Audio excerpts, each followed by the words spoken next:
začínal, tak som začínal ešte volať kedy na slávnom blogu ECZ. Potom som potreboval tiež nejako samostatniť a bol to v podstate na WordPress. Medzi tým som vyskúšal iné CMS, aj Joomla a tak. Tam bol ten problém, že ja som potreboval jednoduchosť článkov, že proste napíšem článok, hodím o nič sa nestarám. To vlastne WordPress. Teda aj blogy aj download, v podstate tam nie je niečo riešiť asi. Ak to chcem čisto ako blog. Zazneli tvoje otázky, že aj robíte nejaké iné stránky. To mňa tiež zaujíma, že vlastne okrem toho, že blogujete na WordPresse, robíte na WordPresse aj stránky, že či pre nejakých známych kamarátov, alebo aj normálne komerčne? Jasné. Neviem, či máme zakázať do nejakých konkrétností, či by to bolo dobré, alebo nie. Kľudne môžete predstaviť aj niekto na zaujímavý projekt, napríklad. Celé je toto o skúsenostiach z WordPress, takže vlastne od toho, že ste ho začali používať ako blogeri, ste prešli k tomu, že ho používate komerčne a to je tiež zaujímavý príbeh a myslím, že nás to všetkých zaujíma aj ten úspech, ktorý vlastne za tým je, ktorý ste dosiahli s WordPressom. Tak ja neviem, možno niekto pozná, možno nepozná. Ja som začal robiť stránku iserial.sk a bola na WordPresse. A na tej stránke som sa naučil s WordPressom veľa, pretože tá stránka dosahovala veľmi vysokých návštevností, bežala na veľmi lacných serverových riešeniach. Takže to mi bolo asi najväčší rozhľad z toho všetkého. Samozrejme teraz som robil nejaké stránky pre klientov, keďže predtým to bolo väčšinou o tom, že nejaké platené redakčné systémy ešte takedy pred 5-6 rokmi alebo nejaké custom, nejaké PHP s MySQL systémy. A vlastne už teraz čokoľvek, keď nejaký klient chce, tak sa to väčšinou robí na WordPresse a takisto mám aj nejaké portfólio nejakých mikrosajtov a to je všetko postavené na WordPresse, pretože veľmi jednoducho do toho nahádžem rýchlym spôsobom text, aktualizujem, pridám, prelinkujem. Jednoduchá záležitosť, ja nehľadám tu nič viac, takže pre mňa to je ideálne. Takže ja s WordPressom, neviem, poznáte vás fórum Digital Pomoc? Neviem, poznáte Digital Pomoc? To je zahraničné fórum, vlastne také ITčkárov, rôzne služby sa tam poskytujú, predáva sa tam, kupuje sa tam a tak. Tam som akože prvýkrát sa začal tak komerčne zaznamenávať s WordPressom a začal som vlastne tvoriť šablóny a tie následne predávať. A potom vlastne som dospel k tomu, že som si založil ako keby takú kvázi službu online, že kódovanie šablón do WordPressu. A vlastne to funguje tak, že klient mi dodá PSDčko, grafiku a ja to nakodujem teda nakodujem sa teda do WordPressu. A to je vlastne taká tá komerčná sféra, takže pre klientov tiež nasadujem WordPress. Robil som aj Scriptera, s frameworkami nejakými, ale dospel som k tomu, že vlastne WordPress už ako samotný je v podstate taký framework, má skvelé APIčko, skoro sa tam dá so všetkým pracovať. Máme už od tej verzie 3.0 už prišli takú stonku projekty a taxonómiu, tak v podstate nepotrebujem sa aj potom kejko alebo niečo iné. Z takých projektov ako ja nemám nič také, niečo, čo by som prezentoval verejnosti, akurát nedávno možno taký testovací projekt, taká skúška, lenže zmeškaný hovor.com. To je vlastne register, keď zmeškaný hovor, keď on ho zavolá, môžete sa tam pozrieť, že či to číslo tam nie alebo nie, keď nie, môžete ho pridať, potom sa tam môže diskutovať. Vlastne to je tiež postavené na WordPress. Nie je to štandardný blog, ale je to už taký normálny web. A to je, ak to správne chápem, to je na také, že keď mi volajú nejaké, čo ma opravujú, aby som si zistil, že to je za číslo, hej? To je ono, funguje vlastne tak, že si zadaš do Google číslo a už ten web, keď mod má zaindexovaný, tak vlastne hneď ti adresa hore. Sú tam potom komentáre, môžeš dať, že akú máš skúsenosť, čo je ten reklama, ten telemarketing a takto, môžeš to označkovať. A ľudia si tam píšu a už tam nejaké také podvody, akože to odhalujú. Čiže akože pomáhajú si tam. Ja môžem si povedať osobnú skúsenosť, že niektoré tie diskusie sú tam naozaj dosť dlhé. Tým telefónnym, čo sa nám aj celkom zaujímavé. Že sa tam človek aj zasmeje, alebo niekedy si skôr povie, že hej, tam sa to deje v tomto svete. To sú ponožky a jednorazové úžasné životky. Nemusíte si nič kupovať, len životky vám pošleme a potom neviem, čo také, čo som tam tiež videl. A odkiaľ máte moje číslo? To Šialené stránok. Také tam boli. Mi sa veľmi často stalo, že mi niekto zavolá a potom, že ja sa opýtam, že prosím vás, odkiaľ máte na mňa kontakt? Zo zlatých stránok. Zo zlatých stránok. Životne som tam nič neinteresoval. Dáňo?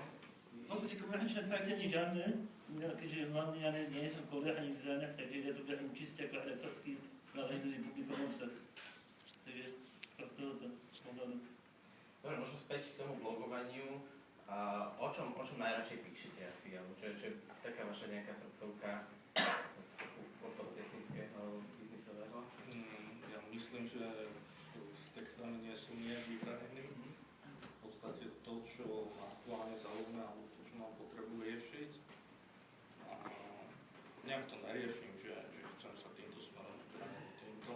Myslím, že už za tie roky to ani není možné nejak to vyšpecifikovať. A v podstate tým, čo žijem, či je to IT, či je to hudba, podobné veci. Veľa je tam motivov, dizajne, koderské veci, dizajnerské. Včasy sa nadávam na politikov. Akože riešim všetko. Je to môj internetový jedniček. No práve to je toto fajn, že na tom blogu si človek prakticky môže písať, čo chce, ako chce. Hlavne keď sa ho nesnaží viesť nejakým príliš odborným spôsobom, že už od začiatku tí ľudia, ktorí ho čítajú, vedia, že čo očakávať. Že keď tam človek niečo píše vlastným slovom, nie je najodbornejším, že to nevadí. A neviem, ja som začínal tak, že som písal o všetko, o počasí, o policajti zastavili, proste na všetko som si vedel zaradávať. Ale potom postupom času som sa začal zaoberať SEOm, čo tu už bolo aj spomínané. A napísal som, ja neviem, možno 5, možno 7 článkov. Pravidelne dá sa povedať, že každý rok, každého pol roka napíšem taký väčší článok. To sú také odbornejšie články, ktoré píšem, dajme tomu aj celý deň, taký článok, na ktorý si vyhradím. Ale neviem, častokrát som písal o knihách, ktoré som čítal, čo je potom zase fajn, pretože keď píšem o niečom, čo niekto vytvoril alebo niekto napísal, tak potom ten človek má častokrát aj kontaktuje sa v pôďach, ktoré potom ďalej komunikujeme. Možno dokonca nadväžuje aj nejakú komerčnú spoluprácu. A už proste, keď človek vidí, že ten blog číta 500-700 ľudí denne, tak už vie, že asi, že tam tí ľudia niečo vidia, niečo tam čítajú, sa vracajú, že sa im to páči, pravdepodobne ináč by ich tam toľko nechodilo. Takže je to aj také zadozučinenie a je to aj tak trochu relax, je to aj nejakým spôsobom sa dá povedať, že napojenie na komerčnú sféru, keďže občas sa nájde klient pomocou toho blogu práve. Tak celkovo. Tak témy na mojom blogu boli väčšinou tak akože technológie, novinky, čo boli v oblasti technológií. Potom samozrejme osobný život, nejaké také akože môj pohľad na svet. Nejaké také zážitky zo života, bežné veci, ktoré napríklad upozorňovania na rôzne akcie, ako napríklad Maturitné otázky. experimenty, skúšal som sa na rôzne SEO experimenty, mám tam aj články ohľadom maturit, ktorá som pozeral minulý týždeň, že čo sa deje, prečo stúpa návštevnosť.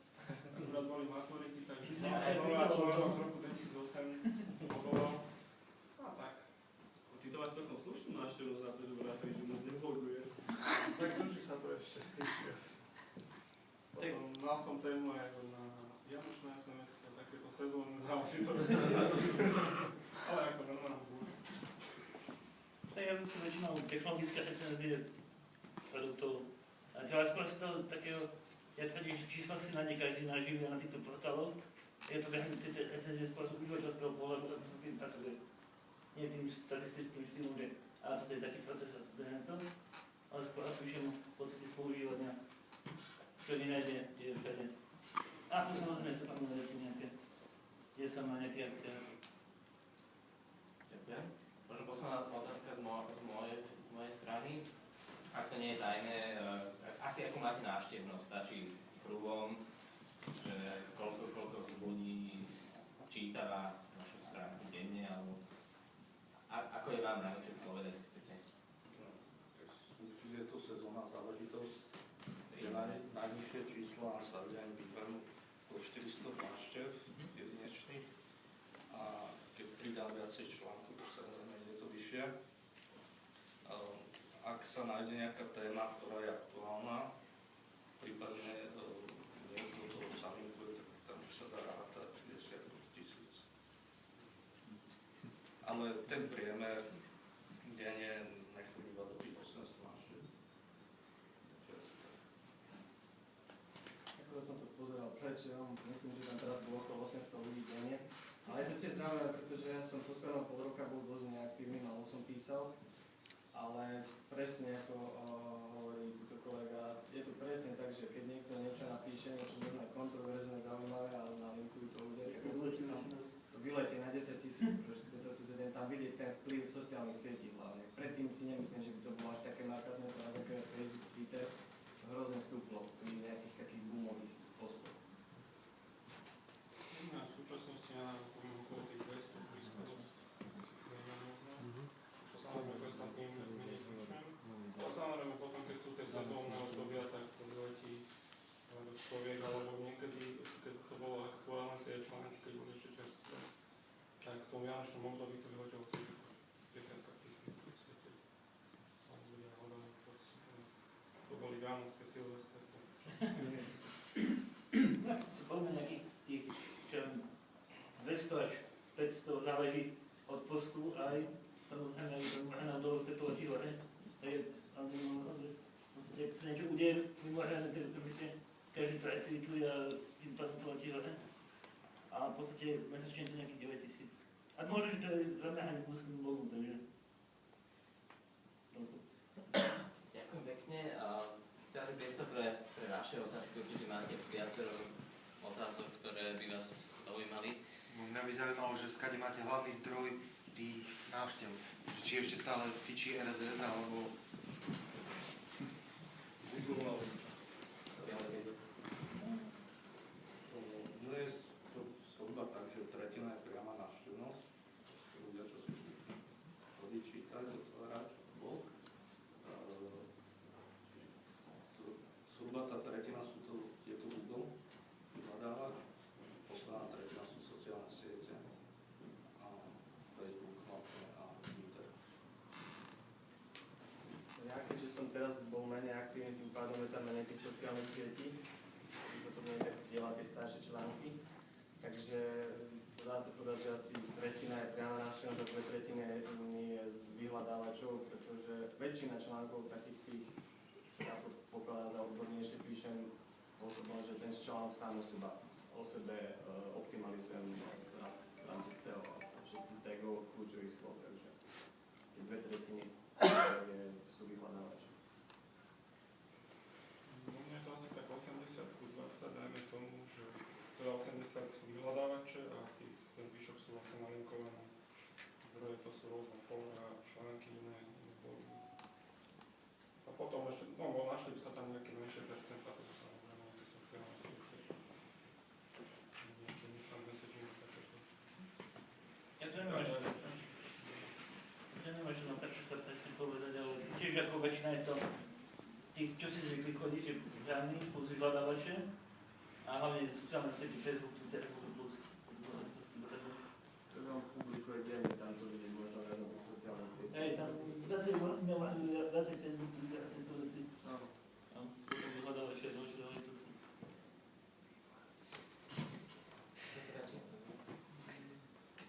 Mám viacero otázok, ale začnem jednou, že ste hovorili, že všetko, čo potrebuje bloger, že to je v tom WordPresse. Ako by ste vy pár vetami zhodnotili, že čo vy ste potrebovali, alebo čo potrebujete teraz ako bloger, že ktoré funkcie, áno, lebo WordPress tam má nejaké funkcie, možno niektoré sa vôbec nerozumete, ale zase napríklad niektorým sa teraz venujete viacej, čo len tomu SEOčku, dávate si pozor na tie tagy, a ja neviem, komentárový systém si tam nahodíte, nech ľudia môžu komentovať, Facebookové nejaké dielačky a tak ďalej, že čo vy máte, keď píšete ten článok, že čo určite na čo sa zameriava tá hlavná chyba, samozrejme na ten obsah, ale plus tie nástroje okolo, čo tam nesmie chýbať v takom kvalitnom blogu, aký máte vy, 4 chlapi. Určite linky. No follow. V podstate ja priamo vo WordPresse nepíšem, používam editor, píšem v klasickom textovom editore, takže potom vložím článok, nahodím si linky, pridám tagy, zaradím do kategórie, načasujem alebo postanem článok, publikuje sa mi na Twitter, publikuje sa mi na Facebook a ďalej to nariešim. Malá podotázka, tie linky robíte ako formou, že neviem, napíšeš článok a teraz máš tam nejaké slovíčka a ideš na nejaké známe portály, ja neviem, typu SME a tak ďalej, alebo ako formou, ako to predstaviť? To, čo píšem, tak v tom, čo píšem, mám väčšinou z nejakého zdroja. Hej. Takže určite linkujem na zdroj. V poslednej dobe sa snažím linkovať v tom texte aj na vlastné články, na staršie, čiže nejaké on-page SEO. A to je všetko. A máte to, ako som ja spomínal, že nejakú prepojené s tým, s tým profilom vlastným, s tým autoringom, čo má ten Google, či aj takéto finty už používate, nazvané to XFN, čo je teraz Google vo WordPress. Nie ako Google pustil v podstate stránky aj nie pre ľudí, ale klasické, tak vtedy som to náhodil. Takže, no. Je tam dôležité, aby som si vedel vytvoriť tam ten obsah čo najlepšie. Vložiť fotky v takom formáte, ako potrebujem. Tie fotky ktoré boli vložené v tam bola použiteľná galéria. Aj boli reštrukturovateľné nadpisy. Proste, aby sa dali dobrým spôsobom zaradovať články medzi tagy. Aby v tom nebol v tom systém potom nejaký bordel. Samozrejme ten komentárový systém aby bol čo najintuitívnejší pre toho komentujúceho človeka. Nemusí to byť čisto len ten ústrisky, ako to bolo spomínané, ale je vhodné, keď sa napríklad komentáre, keď niekto napíše komentár, nech mu automaticky chodí nejaký respons, že na jeho komentár bolo odpovedané na e-mail, aby potom, keď mu niekto na ten komentár odpovedá, aby vedel sa tam vrátiť a znova zareagovať. Tým pádom tam vznikajú nejaké flémové diskusie častokrát, čo vytvára nový obsah, čo je fajn, čo vytvára nové návštevnosti, čo je tiež fajn. To je vzdelanie na tých sociálnych sieťach, to už nie v dnešnej dobe samozrejmosť.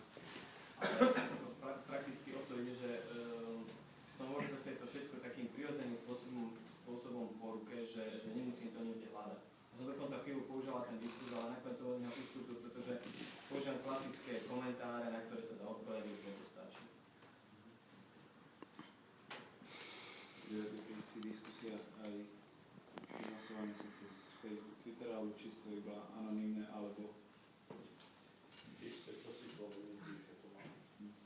Ale ja spýtam takú vec, ešte to nemôžem povedať, že ja totiž, neviem sa stále nejak vysvetliť, ja som to neštudoval, že tie pingbacky a trackbacky, že či to je vôbec dôležité, že článku tá možnosť a že ako to ovplyvní potom prípadne, ja neviem, návštevnosť, alebo že čomu to je dobré, ako páne sa teraz, fakt neviem, že na čo to je dobré. Napríklad ja ich mám úplne dole pod komentármi, takže neviem, či ľudia na to klikajú a nesledujem, či mi sa to odtiaľ odchádzajú nejakí ľudia. Čo to vlastne je? Keby sa nám mohli vysvetliť, ja tomu, ako som priznal, že nerozumiem tomu systému, čo to vlastne je? V podstate je to to, že ty niekoho zalinkuješ a ľubo dostaneš spätný WordPress. ak môžem, tak ako tak jednoducho vlastne pingback, to je iba o tom, že ty keď niekoho nalinkuješ, tak automaticky ako pošleš echo na ten druhý web, že ho oboznámiš ho, že tento o mne píše. Trackback to už je, keď on ako keby potvrdí ten tvoj link a vlastne u neho v tom článku, na ktorý linkol, sa zobrazí vlastne tvoj obsah a u teba je vlastne jeho link tiež. Takže je to taká spolupráca, ako keby aj to osobne podľa mňa pre obidvoch, lebo ty keď linkuješ na relevantný obsah, tak aj Google to má rád a aj proste aj užívateľ to môže byť užitočný. Znači ako automatická výmena linkov bez zásahu človeka, len ho potvrdí, že áno, chcem tam ten pingback. A ono to sa dá to, ja som počul, že ľudia využívajú hlavne aj na to, že vedia, že kto napríklad píše na podobné témy, alebo kto sa proste, s kým si môže napríklad vymieňať linky potom a podobné takéto záležitosti. A ono sa to potom vlastne uloží u toho druhého kde? Príklad to prezentovanie. Keby normálny komentár. Aha, ja som. Takým relevantným článkom. Môžem tam zobraziť kúsok z toho textu, okolo ktorého on linkoval ako keby. A že je to linkované z toho webu, je tam. Ako taký citát, ako keby. Ono sú tu na to rôzne prístupy. Niekto si to dá úplne na spodok, ako tuto kolega, že to vôbec neužíva. Niekto si to nechá normálne zamiešať medzi komentáre, že proste obyčajný komentár, trackback, obyčajný komentár, a takto má to ako keby normálny komentár, ako. Alebo si to aj dá normálne zvýrazným v sidebare, že ako spätné linky, alebo ako zaujímavé linky tiež na túto tému napríklad. Ja by som ešte k tomu povedal, že ja si myslím, že pri blogovaní je hrozne dôležité odkazovať. Ja si nemyslím, že sa toho treba báť, ani to nejak obmedzovať nejakými nofollow linkami. Nofollow linky sú na blogoch dobré, hlavne v komentároch, keďže komentáre môže písať hocikto a hocikto si tam môže dať hociakú URL. Tým pádom sa chránime od nejakých škodlivých URL alebo niečo, aby nám neunikal PageRank na nejaké weby, na ktoré nechceme, ktoré nie sú nám relevantné alebo čo. Ale proste v obsahu toho článku netreba sa bať proste odkazovať. To je prirodzená vec, Google má rád odkazovanie. My odkazujeme na autoritatívne veci, dokonca je to aj pre nás výhoda, takže myslím, že odkazovanie je dôležité. Ja ešte môžem k tomu, k tým trackbackom, tak ja som na jednom takom menšom portáli slovenskom zalinkoval vlastne anglický obsah a vlastne z toho webu mi potom prišlo asi 100 návštev, kdežto... Alebo oni sú oboznámení o tom, že by sa Ona tam nezobrazilo a tady vlastne... Mne sa to stalo tak s WordPress.org napríklad.